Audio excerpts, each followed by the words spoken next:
Can we all do a collective deep breath for what our morning has already been?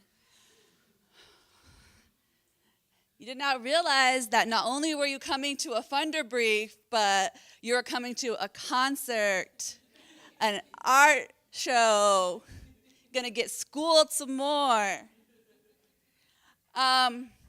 Again, Monica Cordova, Deputy Director of the Funders Collaborative on Youth Organizing, and so happy to be in space with you all as we continue to build on the conversations. And believe me, it's gonna continue to get deeper, and we're gonna continue to hear more music and connect with each other. So, as we move into our next session, I just wanna say, if y'all don't know me, I'm from the Southwest, New Mexico in particular. It's very important for y'all to know that. And the reason that's important in this context is a long ago, I worked at a grassroots organization, and we understood the history of intergenerational organizing because we lived it. And we connected with some of our counterparts like Southern Echo here in the South because of the long-standing tradition of that organization that connects across the South through the Southwest. And we began to understand, to really build meaningful power, it was important to connect brown and black communities across the South and Southwest because the histories of the Chicano movement, the American Indian movement, and the civil rights movement have similar threads. And so as we move into our next session, we really felt that it was so critical for us to create a space to have an intergenerational conversation about what organizing looks like in the South and what it's moving towards currently. We were really honored to partner with Tamieka Mosley from Grantmakers from Southern Progress to really help us pull together this panel and also graciously be our moderator. So please help me in welcoming Tamieka to the stage as we move into our next panel. I need to move these down. Oh, we need to move the slides.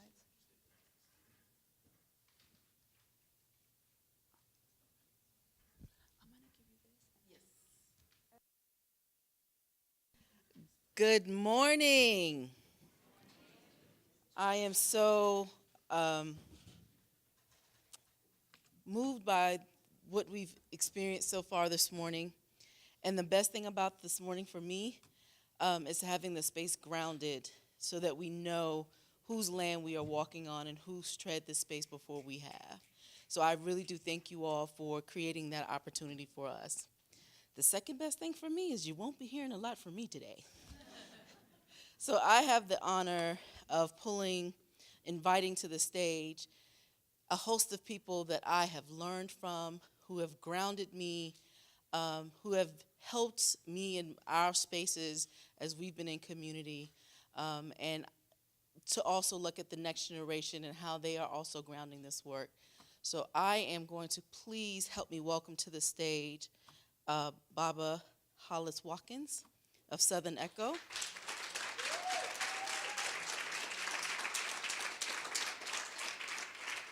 And we're going to give a larger introduction as he comes, but I just want to, as he's coming, he's a veteran of the civil rights movement. He is, more importantly for my life, have been an educator around how you ground yourself in this work and how you build power and how you're not afraid of power. So I just want to honor that energy that's walking towards me as I'm humbled in it. Next, we have my sister, my friend, and igniter for this movement across the South, Ashley Henderson with Highlander.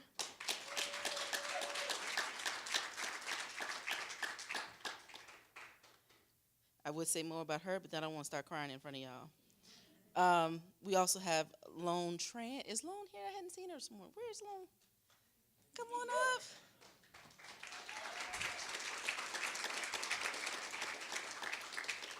She represents Southern Vision Alliance, and I'm just honored to be in their presence as well.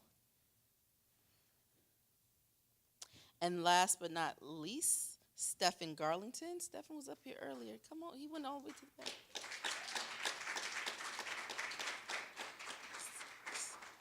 He's with Project South. And everyone knows Project South. They've been building across the South as well, and they're a connector of so many people and so many movements.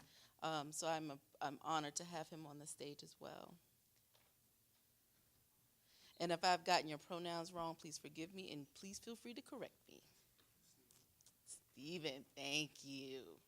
So I'm going to give you all a couple of minutes, and we have a lovely timekeeper that will let you know when you're up. He is always. Yes. Just before you get started, maybe that I couldn't hear because of age, but I didn't hear you call the name of Highlander. She did. I did. You did? Yes, did. sir. All But right. you can call it again, but Highlander, one of our great institutions in the South that has helped ground the movement for all of us across the region as well as Southern Echo. So I did call it out. And I also want to take a moment before we do, as you're doing your introduction, if you can please tell us about this book. It's by Brother Hollis, the Sankofa of the Movement Man. It is available for purchase, so I want y'all to sell out, buy it up. And if you could just please briefly tell us about the book as well in your introduction, that would be great. Thank you very much. The book itself, as you stated, Brother Hollis, the Sankofa of a Movement Man. I did the book because when I began to look through the material that had been published and done on people that was involved in the civil rights movement, there were too many that should have been mentioned and talked about that was left out. The people, we never talked about Vernon Damer like he needed to have been talked about. We didn't talk about Herbert Lee the way he should have been talked about. Young man that was killed broad open daylight in the Amite County by a state representative that was never brought to justice. We didn't talk about Hartman Turnbow like he should have been talked about. I guess people got scared because he decided that when the white folks firebombed his house and attempted to shoot him when he came out, that he came out ready to shoot. Surprised and a little disappointed that he couldn't shoot more because his gun only held 18 bullets. So it's a lot of the things that have gone on that have been left out. But one of the things that I want to say in terms of the work that we have been doing, work that has to be done, need to be done very quickly, and that is to understand and close this gap between young people and older people.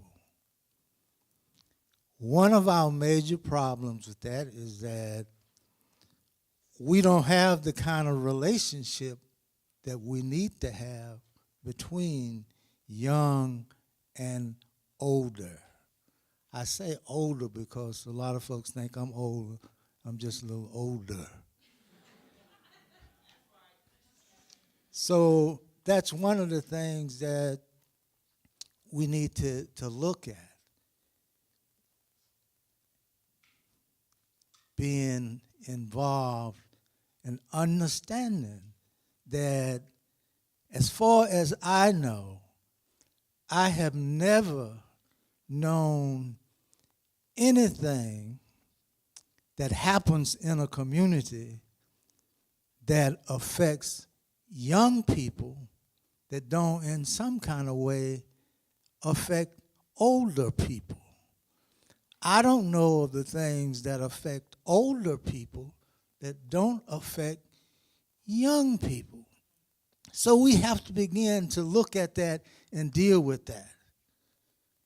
Too many of us decided to give up on trying to define and deal with what community organizing was about. And because of not understanding what community organizing is about, we never put this thing together of organizing versus mobilizing. And because of that,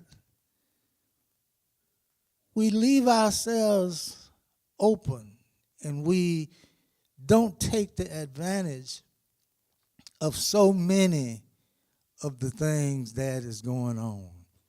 I attempted to reach back and cover some of those things in the book here that I wrote. I think I started talking about myself in the book when I think I was pretty old dude, 4 years old, something like that, but I brought it on up.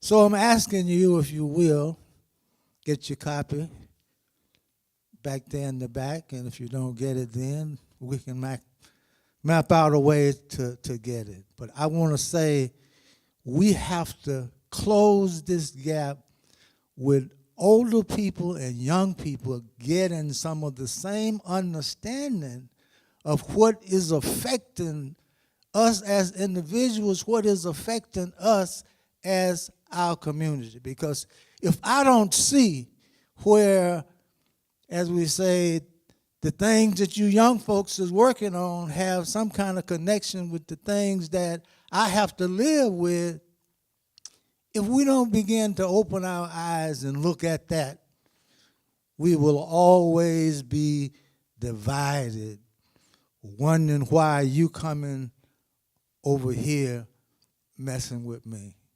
So I would very much like to have some time to talk with some of us individually, because the timekeeper done dropped it on me. And I don't want to do like a lot of the older folks do in the communities and say, I ain't got time to be fooling with these young folks. I'm gonna go ahead and do whatever I want to do. And the young folks is saying, I can't be messing with these old folks. They move too slow. So I got to move on without. And you got a divided community. So let us bring it together. And when we bring it together, thank you.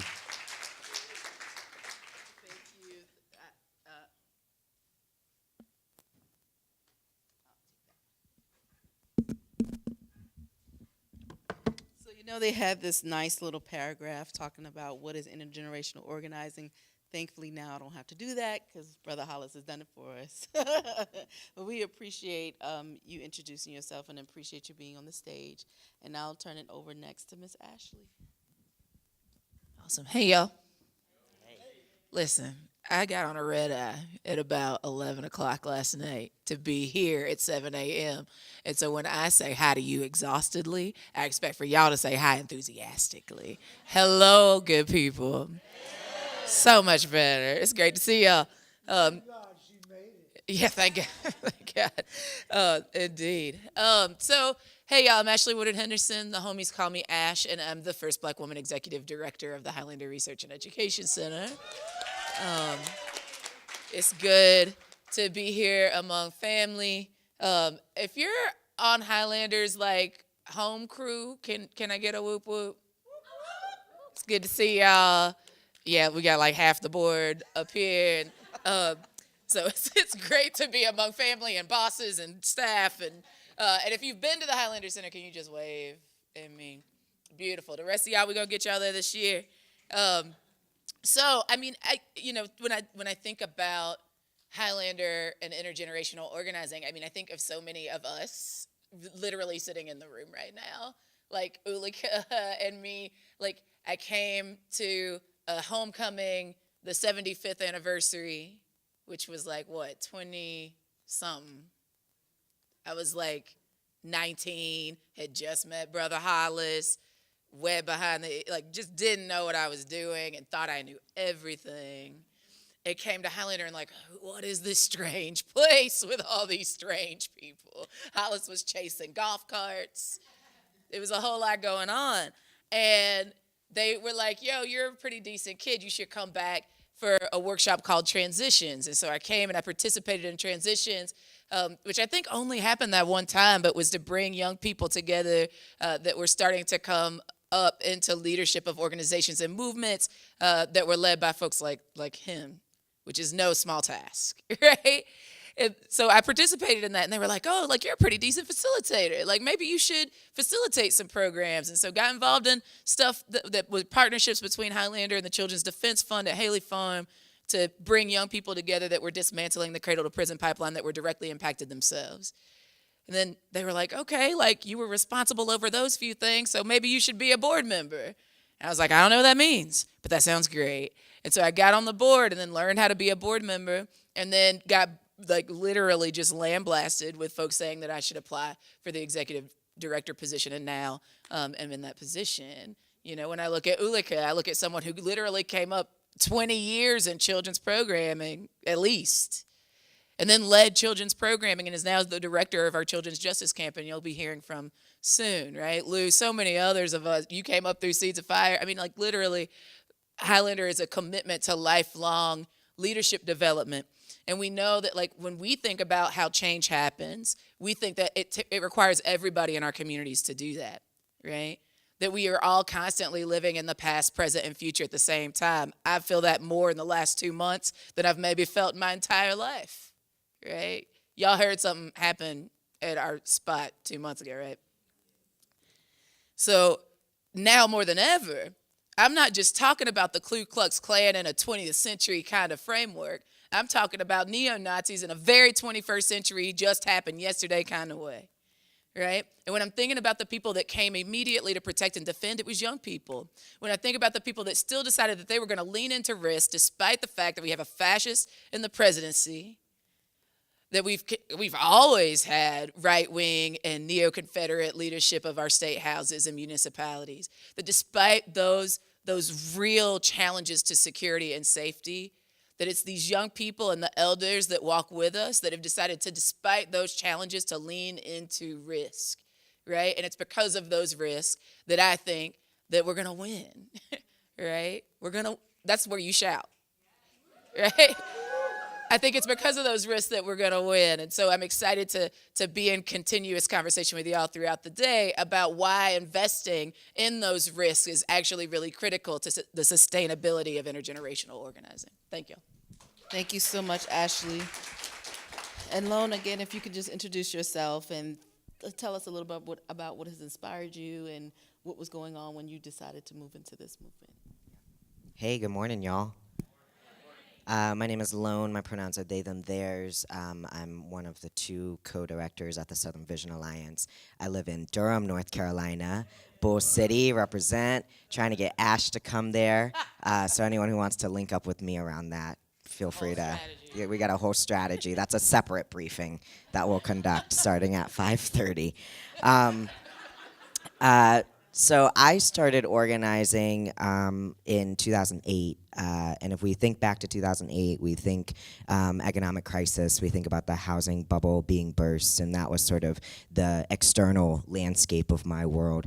And part of that backdrop was also the ongoing war on drugs that landed my father in prison for several years. And so my family, we lost our house, the markets crashed, my father was incarcerated, and I was this young queer kid who had lots of feelings, lots of anger and lots of sadness and also lots of confusion about what the fuck was going on, right? And I think that is a question that is still live for so many of us. And so when I think about what brought me into this work and what brought me into this movement, there are some key pieces, I think, that especially in Southern organizing is always at the center of the conversation. This piece around what does it mean to build home? What does it mean to have a sense of belonging? What does it mean to belong to ourselves and to deeply belong to each other? And what is that responsibility that we hold? And how do we do this work in a way that both transforms our lives individually, but also helps to build power, right? So there's two pieces. How do we change our lives? How do we change the conditions that our people are facing? How do we make sure that people are in homes and out of cages? How do we make sure that students have enough books and resources in their classrooms? How do we make sure that there's electricity and then the water is clean and that folks are able to eat? And then how do we translate that into power? Essentially over our own lives, and what we often hear over our own destinies, and particularly in the South, this piece around our right to determine our destinies, our right to build a beloved community, and within that space, to be able to say, this is how we are going to deal with conflict, this is how we're going to deal with our challenges, this is how we're going to wrestle with a lot of these contradictions. And so for me, coming up as a young person who is an immigrant, whose family is from Vietnam, coming from the global South, and also seeing that struggle reflected in the US South has been so crucial. And I think that is a piece that I think if we don't pay attention to, we can end up getting really lost, right? What is the global context in an increasingly globalized world and connected world, where we're getting inundated with so much information about how terrible everything is, that it is a really fine line that we're walking in terms of being extremely aware and being extremely hopeless and demoralized. And I believe that in the South, in the spaces where we've been able to stay committed to building relationship and trust with each other, we've been able to build this infrastructure, which has existed not just for the past 50 or 60 years, but for the past several hundred years, that keeps people. There is a reason why we call the South our home. There is a reason why people come and people stay and people go and then people come back and then people go and then people come back. There is a reason, right? There is a reason for that, because we know that when the rest of the world decides that the South is trendy, we're going to be there. And when the rest of the world decides that the South should just be annexed from the continent, we're still going to be there, right? And I think that there is something about that holding that is really tremendous. And being in the South and organizing in the South has really, emphasized, again, for me, the necessity and centrality of being in right relationship with each other, always and irregardless, because we know that at the end of the day, we have each other, right? We have to have each other, so. Thank you. And Stephen, how about you? What has grounded you in this work? And introduce yourself and tell us a little bit about what has inspired you to be an organizer. Okay, so hey everybody. So yeah, I've been with Project South for about like 6 going on 7 years now. And one thing that I have to say that inspired me to do the work that I do now to this day is just to give you guys some background. I grew up in Detroit, Michigan, where it's Detroit, Michigan. Not a lot going on in terms of, at the time when I was growing up, movement work. I didn't know there were any movement orgs or youth orgs in Detroit trying to move any form of work, and this was something that would have been very helpful to me at the time because, well, my father was incarcerated from pretty much the age of 4, when I was 4, all the way up until I left Detroit to move to Atlanta. One thing that really moved me though, to finally push for movement work or push for youth in general was being a student who went to Parks Middle School around the time of the cheating scandal.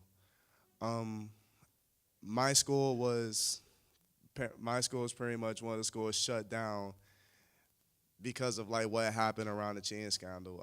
People I've been to many APS town hall meetings with my mentor and my mother, who pretty much instilled in my head that what was happening at the time was wrong, and even I knew this. What pretty much had happened in my head, it clicked that many youth and students that were in the Pittsburgh community and just around the South in general were pretty much just not getting what they needed to be successful with themselves and in their lives. And how can you contribute? How do you want youth to contribute to the community that they're being brought up in when you're taking away another school? that could be very fundamental to their like learning development, as well as like helping create like your quote unquote better citizens for society. I pretty much knew that this was like wrong from the jump, and that pretty much like moved me to join meetings with my aunt, to neighborhood meetings with my aunt, in a way to just talk to people and like teach youth that they have a voice as well, and like pretty much just show them that even though it may be hard to like get past the stigma of you being a youth, like you're not as mature to like even speak on certain things, that they have a voice, and that there are many people who like would love to silence that. So, yeah. That's what's up. Thank you so much for sharing who you are. Thank you to all of you. So we're gonna jump right in with some questions. Really just want to get your thoughts and hear where you're sitting in your work. We all know where we are right now in this time.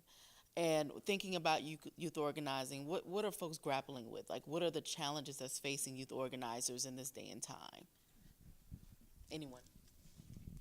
Well, one of the challenges I think a youth organizers are facing in this like day and age, for starters, is simply like learning how to relay the importance of how much youth organizing really matters in the South, like to their peers, as well as like honoring and respecting youth organizing in the South.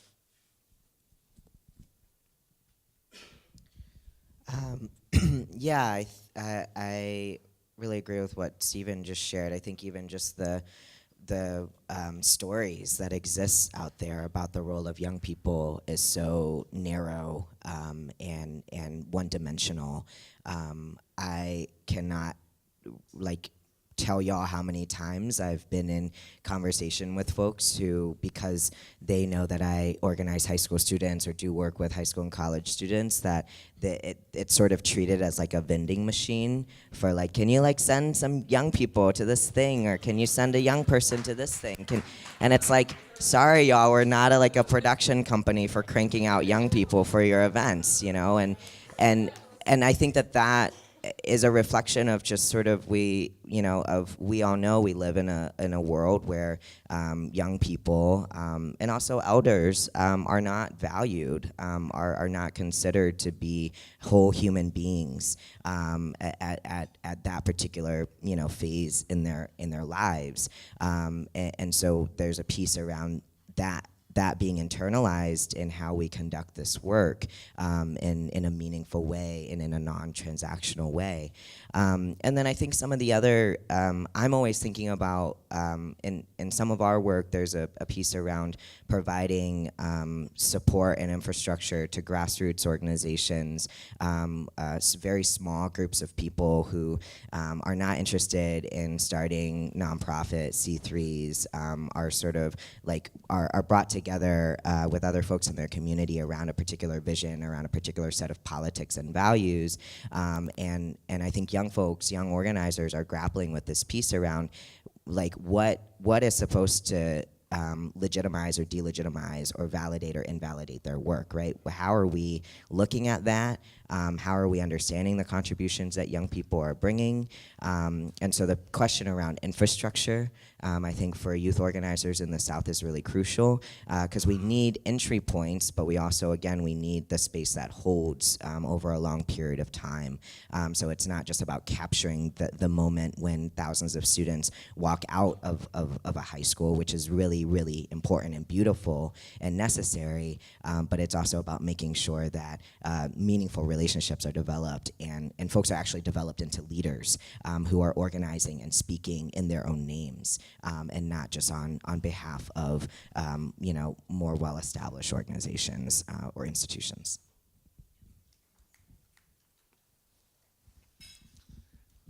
I just want to say that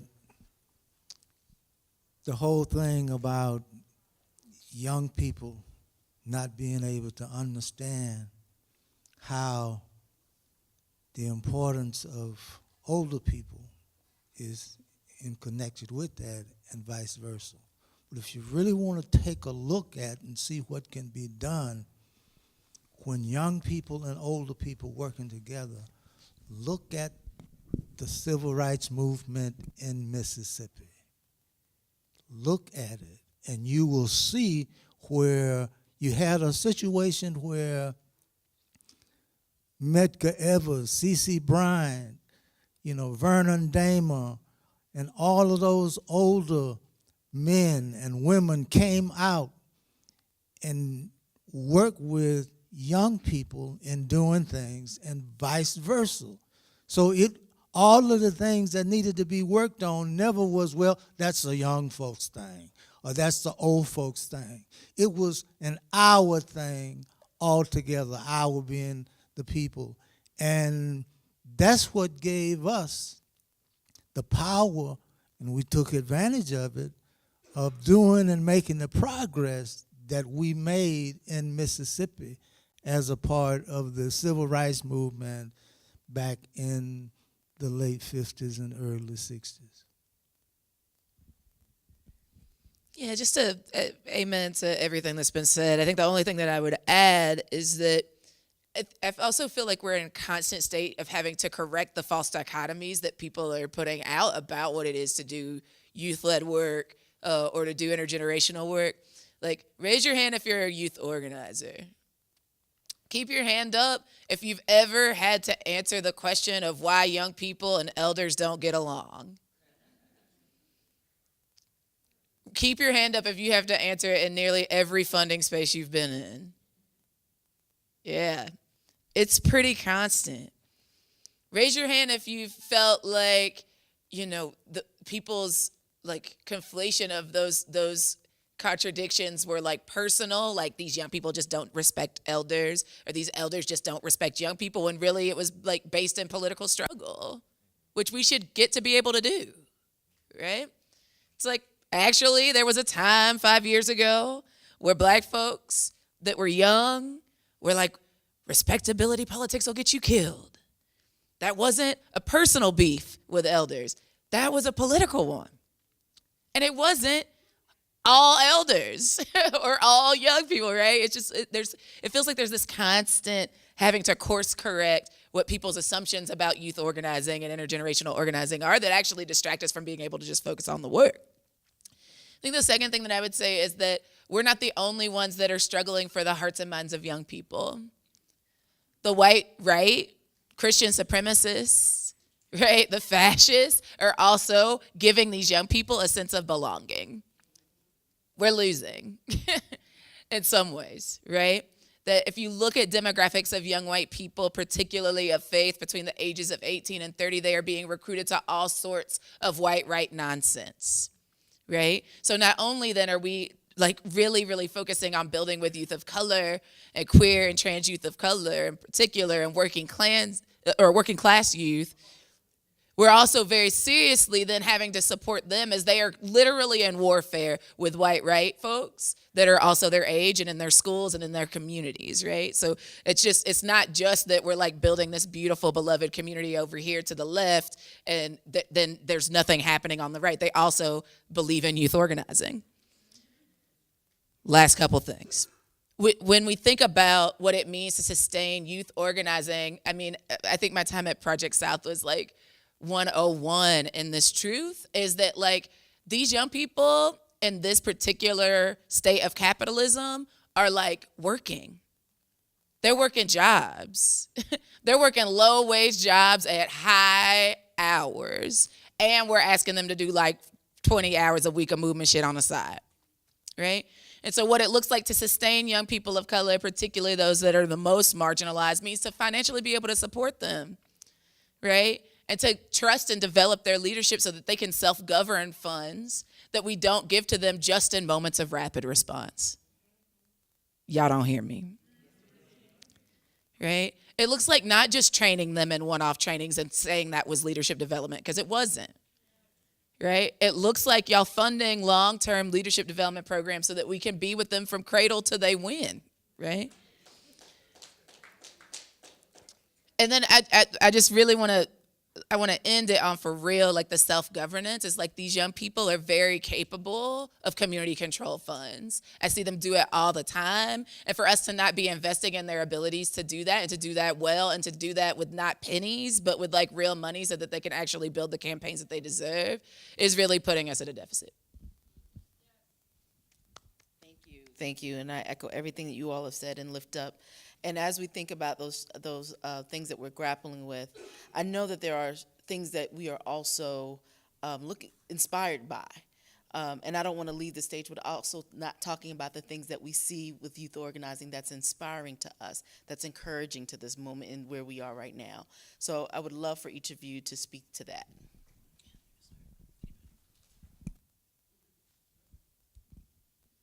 Hey guys, so one thing that I say is inspiring, or one thing that I say, to keep note of, is like what youth are producing, like just like what kind of like things are you able to produce just by being in like a youth-based program, or like being a part of organizations that push youth work, like, and as well as simply like seeing what you can, just seeing what they can accomplish overall.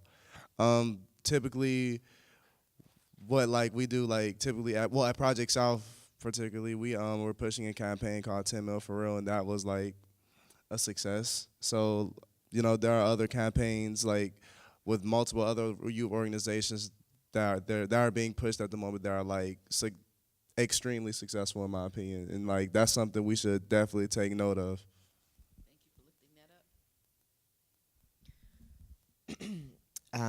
Yeah, I think what feels really inspiring for me, especially thinking about queer and trans young people of color, is that there's this constant sort of like evolution, right, of the political ideas and also the tactics that folks are excited to experiment with and test out. This like deep hunger for how do we get as sharp as possible about how we understand our experience in the world and the political situation. And I think that's where I appreciate what Ash raised around like having the space for real political struggle, because we are talking about a rapidly changing world. And when we talk about the world that young people are coming up in now versus 10 years or 20 years ago, there are significantly different economic, political, social conditions. So that then, even to just get existential for a moment, then even the question of like, who are young people is a question that I think needs to be grappled with also in a real way, right? If we're gonna talk about assessing assets and debt and jobs and access, these are big questions, I think, for a generation of folks who are coming up, who are seeing a lot of information like that's being told about them and are trying to like intervene, right? Creating new language, creating a lot of culture. I think that the way that young folks show up and take care of each other, and have an instinct to say, okay, well, if you're not going to do this thing for us, how do we do it for ourselves? And then the piece there, I think, where the opportunity exists is it's not just about creating the spaces for us to be with each other, which is so crucial. It's about how do we make it so that that the whole world becomes the space where we can be with each other. And I think a lot about what it means for young people and for all organizers in the South and across the country and across the world, this constant moving in between many different worlds, right? The world as it is, the world that we create with each other, and the world that as it should be, what the world should be. And what does it mean to be constantly moving across time and space in this way? And I think that is what feels really heartening to me, is that young folks are taking up that charge to move in between these worlds all of the time, with all of the dangers and unexpected barriers that it comes with. And then just like for a quick Durham plug, just very concretely, right, this piece around the Durham Police Department wants to hire 72 new police officers, and we're really good at saying we don't want that. And folks over the past few months have been in this coalition of youth organizers, youth organizing organizations, community members, intergenerational groups, put together a proposal for a community wellness and safety task force to say, not only are we saying no to more policing, these are all of the things that we're saying yes to. We're saying yes to all of these things for poor and working class and black and brown and queer and trans people in schools, in their communities, at the workplace. And so I think there is an expression of young people understand so deeply, like, what is it gonna take to win? And it's really gonna take all of us pushing forward some real solutions. Yes. If you haven't seen the plan, you should check it out. It's amazing. I think it's a good question because I think there's so much to be inspired by right now. It kind of overwhelms me. As I started writing, I was like, oh my God, it's like the list is too long and too many of y'all are doing it. But some of the first things that came to my mind were like our Seeds of Fire camp last year. These incredible black and brown young people. Y'all might have heard that like Highlander became its own internet service provider. And so now we have internet on our like nearly 200-acre farm in the foothills of the Smokies, which for those of you who have been there know that was like not what you were going to get when you came to visit us before this tower went up. But because this tower went up, these young people were like on Google Hangouts with Palestinian youth that are doing popular education in refugee camps in Israel, right? And then they were learning about like this 15-year-old Palestinian kid who was murdered by Israeli military forces. There's a play about his life called There Is a Field, and then Stephen is in the play reading it in Knoxville, fundraising for a youth-controlled fund that the Seeds of Fire youth will continue to govern, right? And talking about what's happening in Palestine and how that's connected to what's happening to black and brown kids here in relationship to state-sanctioned violence in their communities. That's inspiring as fuck. Like, they're more Pan-African and internationalist than like I definitely wasn't there at that age, right? I think about the Fabulachins of the Stay Together Appalachian Youth Project. Who couldn't be inspired? Little Gaby's running around Central Appalachia. I think about the Afrolachins who are in the Stay Together Appalachian Youth Project, who are fundraising their own money, mostly through grassroots dollars, to be able to plan their own convening. It's incredible. I think about our Children's Justice Camp protesting at our office, saying that we weren't doing enough to save the world in a time where climate change is threatening their very survival. I think about the Southern Movement Assembly and the youth assemblies that folks like Stephen helped run. I think about the Prison Justice Assembly that folks like Lou helped run while our building was still smoldering. They welcomed 60 mostly young people, mostly cutie pock people, to our hill to talk about what it looks like to abolish prisons in Central Appalachia in our lifetime. I think about the Mama's Day bailouts. Young people bailing out our mamas. I think about all the youth in West Virginia that showed up for the teacher strikes. I think about the majority that's being led by young people. I think about the SNCC 60th anniversary and how I got more young people blowing me up about when the conference is than people my age, right? I think about all the Confederate statues that my young folks knocked down last year. And I think about the relationship to the survivors of the Greensboro Massacre, who were also young people who said, we've had enough of white nationalism, white supremacy, and capitalism, right? And last but certainly not least, I think about 5 years ago when a bunch of rabble-rousing black kids got together and folks said that our movement wouldn't survive the winter. And 5 years later, we not only have a policy platform that Robin D.G. Kelly said would usher in a third Reconstruction, we not only have been an electoral justice project that people have been talking about all over the country, we not only have built an organizing and base building table that's going to change how black people are communicated with in organizing and base building organizations across this country, and particularly in the South. We've not only built a resource development program that said you cannot fund movement and not fund black people, right? We've survived and thrived together and learned how to do together what we couldn't do as individuals, and we call it the Movement for Black Lives. So I think there's just that's like not even everything, right? There's so much to be inspired by, and I'm looking forward to continuing to be in conversation about the really incredible work that some of the other practitioners in the room are doing, that we should be amplifying and lifting up right now.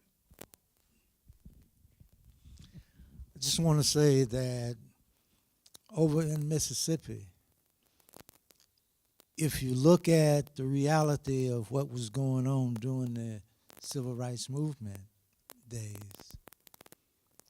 and you look at the young people versus the old people, there never was a time when there was more, if you take out the 1964 summer project where all of the volunteer workers came in, if you take that out of the scenario, there never was a time where there was more than 25 of us young Mississippians that was doing the work that a lot of people didn't seem to know and understand.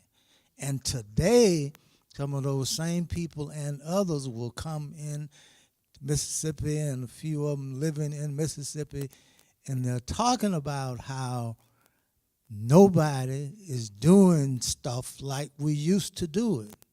But by the same token, I can take them into individual counties where they can see that 25, 27 people or more, young people I'm talking about, that's doing the work.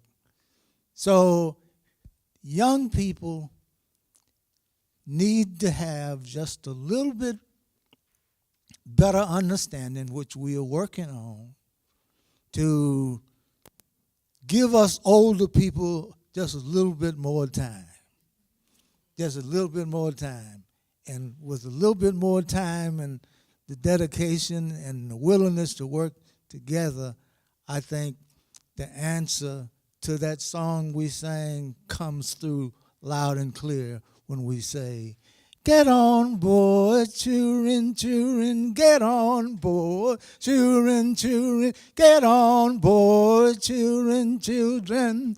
Let's fight for human rights. I hear those mobs howling. They're coming round the square. Send catch those freedom fighters. But we gonna beat them there. Oh, get on board, children, children. Get on board, children, children. Get on board, children, children. Let's fight for human rights. Oh, by the way, I do want you to understand that all of us, regardless of our respective age or whatever, we are somebody's child. So,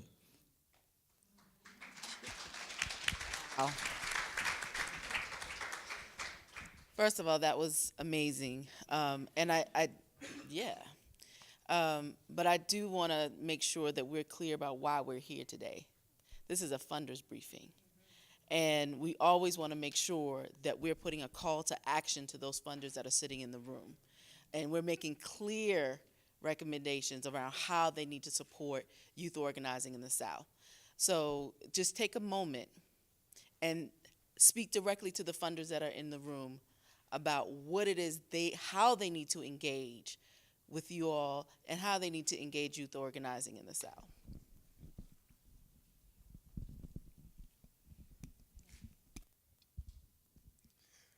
I think one thing that can be done to engage youth organizers in the South is, honestly, just building relationships with them, like having like conversation with them, while they're doing their work, and I say base building, just to get some perspective where their heads are as well, and you'll learn something new from anybody, no matter what age they are. So they might give you some perspective on something that you've never even thought about before. So, I stand by that. And as well, honestly, just a willingness just to listen to new ideas and new innovative things. I'm going to say both my most favorite and least favorite catchphrase when talking to funders. Multi-year general operating support. So now that I've said that, I can put that aside, right? So we don't have to talk about that anymore, because I hope that folks hear that so often that they're moved to act so that we don't have to say that, and that it is a practice and a knowing and very instinctual decision that's made. I think that for funders, there needs to be this recognition that the South has been constructed in a way very purposefully to be a space where people are discarded. That we see that evident in every institution, in every aspect of the infrastructure like public institutions and public infrastructure that does exist in the region, from healthcare to education to jobs, even to like the roads, right, and the highways and the levees. When we were driving in last night, right, we asked this question like, why are the roads so bad? We know why the roads are so bad, right? And that is only a small symptom of a broader challenge that we're dealing with. And so philanthropy funders have to, one, you have to see yourselves as an institution. And there are many implications of what that means, of how that functions, the kinds of investments that you're making or not making. It is woven into this ecosystem of institutions that can either continue to underserve and exploit, or it can totally radically transform what it means to really truly invest and organize in the South. And I think part of that is starting to internalize that things look different and work differently in the South. Things are slower for a reason.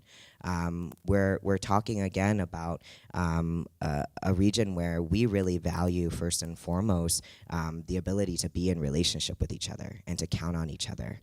And because we're talking about moving between worlds, and we're talking about moving back in time and forward in time, across time, and a big piece of that, just concretely, that other folks have spoken to, is that our folks also need to be figuring out how to live in order to fight. And you can't really do one without the other. If you want to win, right? If you really want to win, you got to be able to live and fight. And so I think that's a piece that we really need to remember. And then I think for funders, I think it's really crucial to really examine in a critical way, in a political way, what is the interest that you bring to funding organizing and youth organizing in the South. And because sometimes, you know, a lot of times we'll have the will and we don't have the means, so we'll figure out the means. And then sometimes we can get the means, but if it messes with our will, then it doesn't, that's not gonna be okay either, right? And so how do we be in actual real partnership and strategy? And for myself personally, you know, not particularly interested in sitting in a room and making funders feel bad about themselves. I think ultimately that just plays into a really weird, sadistic, masochistic sort of psychology that exists around philanthropy, especially in social movement spaces. And so how do we actually be in honest conversation? And I think that that's crucial to building this work in the South, is that we're honest, we're forthright, we really take our relationships to each other seriously, and we come to this work knowing that we're doing it not just for other people somewhere elsewhere. We're doing it for ourselves because we really do need the South to win. And so I'll end on that. Yeah, I mean, I'm not above getting a guilty check, but I prefer not to. I'd prefer not to. I'd prefer to get to practice what I preach around beloved community. But we can't just do that on the social movement side if philanthropy's not ready, right? So I'm asking you to take anybody like Brene Brown? Saved my life, man. And so I think we're like asking y'all to like be as vulnerable with us as we're vulnerable with y'all. Lean into the risk. Get deeper quicker, right? I don't want to go to not one more funder gathering and people be like, yeah, foundations are different and like I only have so much power. It's like, okay, then what's the strategy? Get there, start there. Let's not get to the end of this funder gathering and y'all be like, well, we just don't know what to strategically do. Start there now. See or no?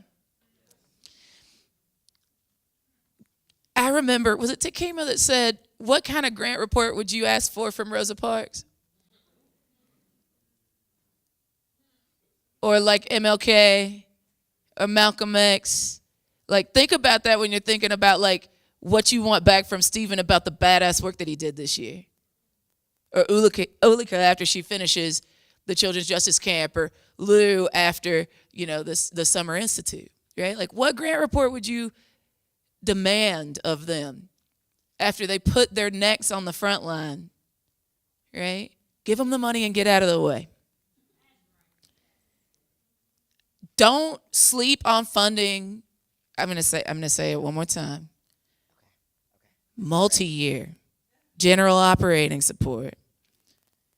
And I'm not talking about pennies, right? Y'all don't blink when you talk about the endowments for Vanderbilt or Morehouse or Spelman or NYU or wherever you went to school. So why don't you invest in our movement that way, right? To these grassroots organizations that are doing this work. Invest big dollars, not just what we would concede to because we don't have the ability to write the checks that you can. And don't sleep on funding training and leadership development, right? Base building is important, but if I can't teach them how to base build, it won't matter, right? I would love for folks in philanthropy to decide whether or not they're about this movement building life or if they're just about building empires. And then fund like you want to build movement, right? It's like relationship both means that we're inviting you, encouraging you to be in right relationship with us by thinking of yourselves as our comrades and not just our funders, right? But it also means when y'all get it wrong, we know because we talk to each other, right? So just let's stop. We don't have to do that. Y'all could be our comrades. We could be your comrades. We can give you the intel about the stuff that you don't know, and y'all can tell us how to get this money, right? And if you can't, if we're really at a place where you're just like, man, I can't give y'all this money for this incredible life-saving work that you do, because that's basically what the no means, then get to the no quick. Don't waste our time. We don't have time to waste anymore. Nazis burned down my office. Climate change is real. Right? These young people are literally putting their necks on the line. They don't have time to be in intellectually stimulating conversations giving you a whole bunch of free consulting and you're not cutting any checks. So if you're going to not be able to fund us, get to the no fast, and then we can kick it over beers or Kool-Aid or whatever. But, like, get to the no fast. And I think the last thing that I would say that many of us in the South believe in all of the sort of nonprofit industrial complex positions that we're in right now is, like, we are on mission, y'all. We are not in any of these positions just because we're cool people. We're in these positions because we believe in building power for our community so that we never have to do this stuff again, right? So as movement is grappling with that and what that looks like to challenge the infrastructure of the nonprofit industrial complex while using that thing till the wheels fall off, we also need folks that are in philanthropy to think about what it means to be on mission and to act accordingly.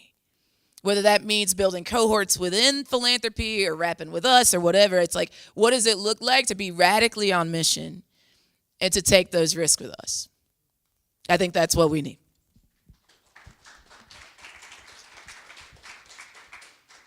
Very briefly, I'm going to second that motion that has just been put forward.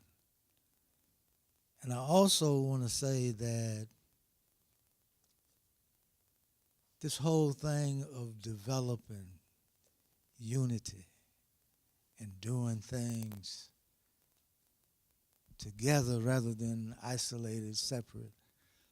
Look at what happened with us in Mississippi as a part of the civil rights movement. SCLC looked like they wasn't going nowhere.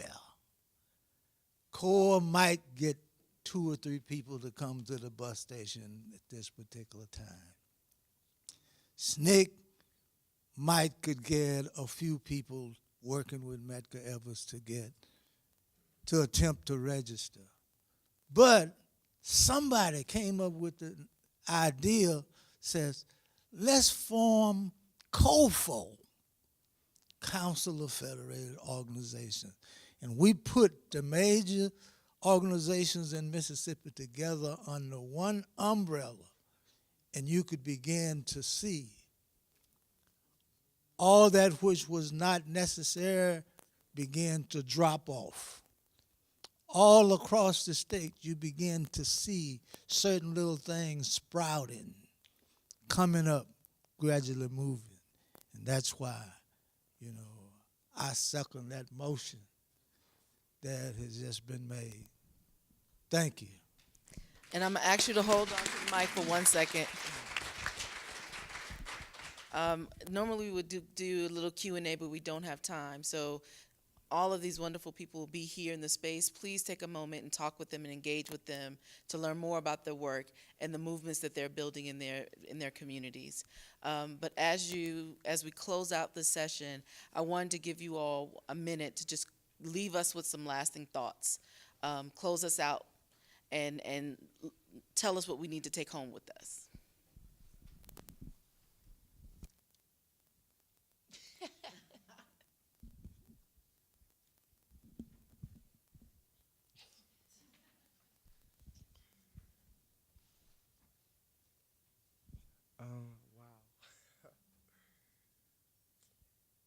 One thing that I feel like we all need to take home was with us is that work is certainly being moved, and that there is work always happening, and that there will always be a need for this kind of work to be done in the South. Perfectly said. Thank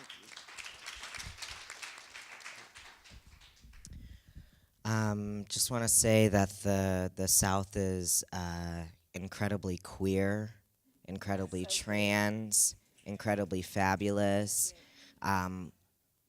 Quite literally, I believe, at the vanguard of human possibility. So let's take that really seriously. What does it mean that the South is where humans become more and more possible every single day? And how do we answer that call? And how do we build movements and struggles that is really capable of letting our people know that it's totally fine to be possible? I'm totally stealing that. You will hear it again. Yeah, I mean, I think that one, as goes the South, so goes the nation, isn't an opinion, it's a fundamental fact, right? I would encourage us to be intentional about thinking about how we're telling the story of the South, especially for comrades that aren't from here, right? It's like, when you call us Trump country, I have questions, because where's Trump from? Queens. Motherfucking Queens. Where's Ronald Reagan and Richard Nixon from? We didn't do that. I mean, I'm just saying.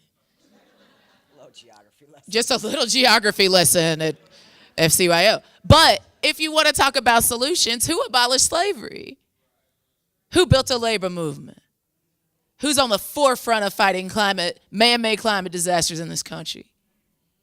Right? If you want to talk about some solutionaries in this piece, if you want to talk about how West Virginians almost ushered in a communist revolution in the 20s and 30s, you want to talk where the largest United Negro Improvement Association chapters were, you want to talk about where the Communist Party had one of its regional offices, you're talking about the South, right? So for me, it's like, know your role and play it. If you're a practitioner, play your role building movement like you want to win.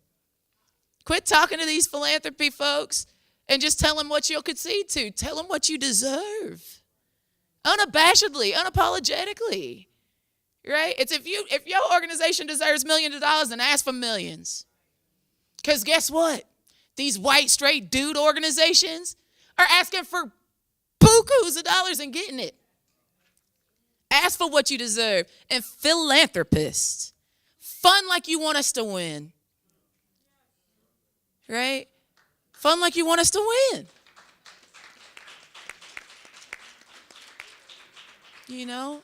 I yearn for the day where we come to a funder briefing, and at the beginning of it, we say, listen, on the philanthropy side, here are the challenges. Movement strategists help us strategize. And movement strategists say, hey, this is where the money problems are. Help us figure out where to get it.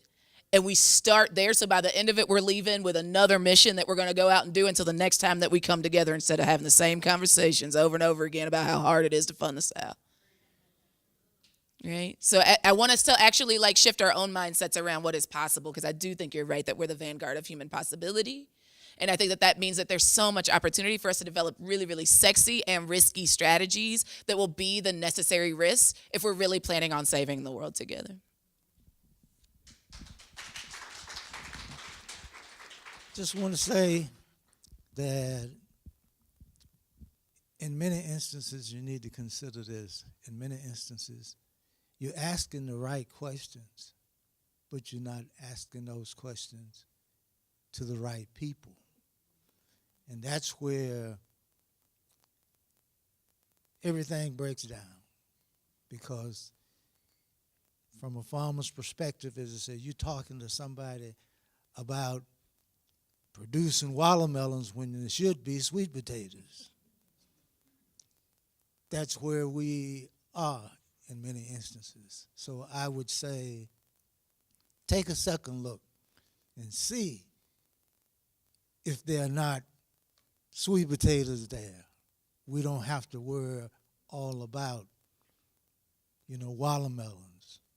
And I'm sure that if we take a serious look at that, you'll see that there are some things that we can do, that we could do, that we should do to make things better, not in reference to my thinking initially, but in reference to the local community people and what they presented to us that we were too blind to see.